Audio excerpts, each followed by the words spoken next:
You've been walking since sunrise. Your throat burns. Your legs are tired. Then you finally find water.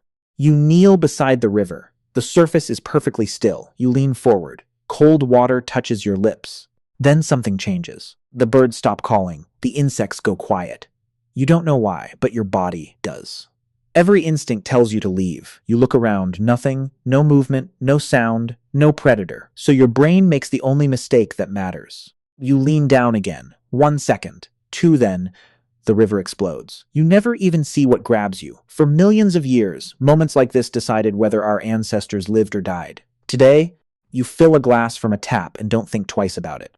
Back then, that same simple act, bending down to drink, was the single most dangerous thing a human being could do in an entire day.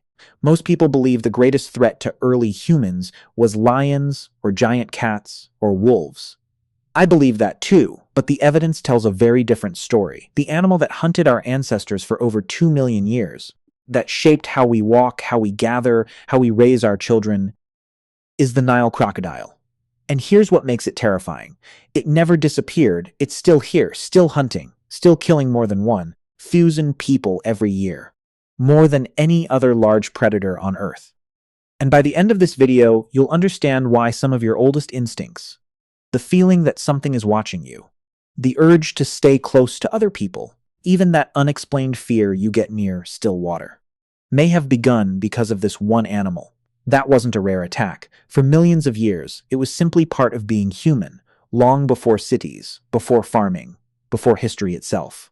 Our ancestors lived knowing that one wrong step near water could end everything. And here's the unsettling part. You like to think that world is gone, that we've left those dangers behind. But we haven't. The same animal that stalked riverbanks millions of years ago is still alive today, still following the same instincts, still ambushing the same way in the same places.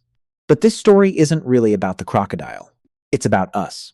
Because surviving this predator didn't just keep our ancestors alive. It changed the way humans moved, the way we explored, the way we protected our children. And maybe even why your heart starts beating faster when something doesn't feel right near water. To understand why humans became who we are, we first have to understand the animal that forced us to change. So how do we know this wasn't just bad luck? Because our ancestors left behind the evidence. Not in stories, but in their bones. At a site called Olduvai Gorge in Tanzania, researchers uncovered early human remains showing crush fractures consistent with a single powerful bite. A bite pattern that matches crocodilian jaws almost perfectly. At another site in South Africa, cave deposits placed human remains and crocodile remains in the exact same layer of sediment, meaning they died in the same place, quite possibly the same encounter. Some skulls have deep puncture marks. Others show crushing damage so distinctive that researchers can identify the exact kind of jaws that made them. This wasn't one attack. It wasn't even 10. It happened over thousands of generations. Imagine growing up in a world where every trip to drink water, every river crossing, every hunt could turn into an ambush. That changes the way you live. It changes where you sleep. It changes how far you're willing to travel. And eventually, it changes your entire species, because this predator wasn't just killing humans. It was quietly shaping human evolution.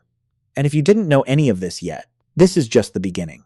Subscribe, because the next predator on this channel is even harder to believe.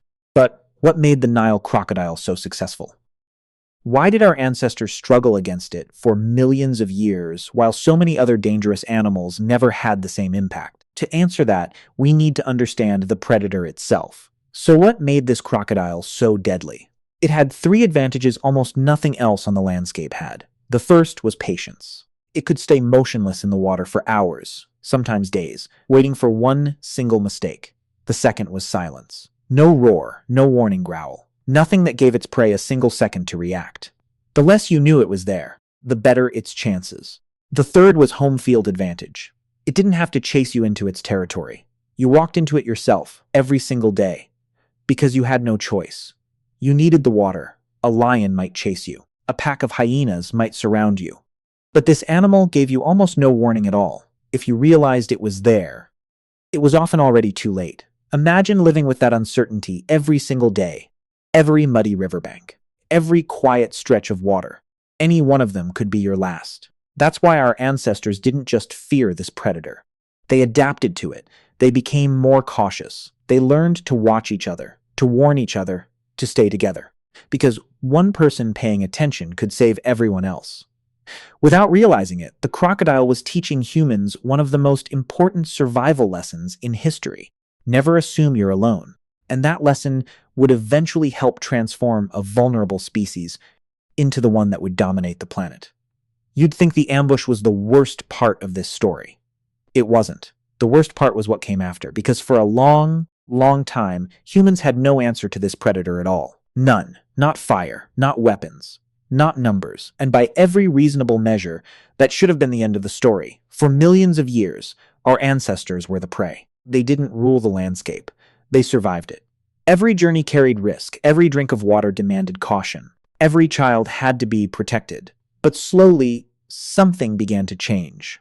Not because the crocodile became weaker, because humans became smarter. Instead of facing danger alone, they stayed together. More eyes meant fewer surprises. They learned to warn each other, to plan instead of panic, to make better tools, to control fire, to turn dangerous places into places they could survive. Little by little, the balance began to shift.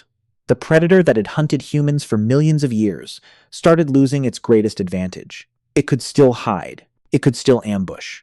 But now it wasn't facing one frightened human. It was facing an entire group. And groups are much harder to hunt. This wasn't the moment humans became fearless. It was the moment they became prepared.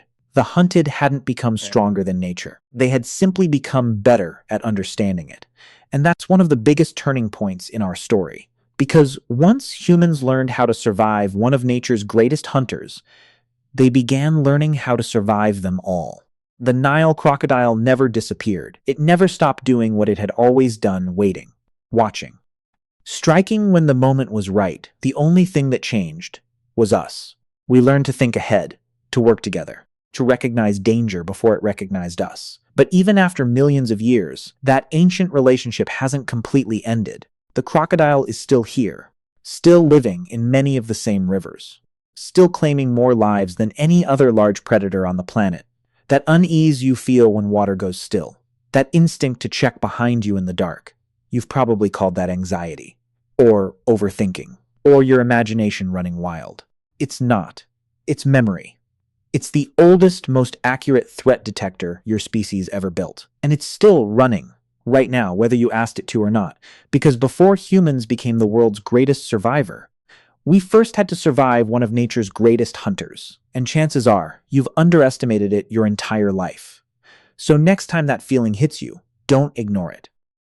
Tell me in the comments if you've ever felt it and didn't know why.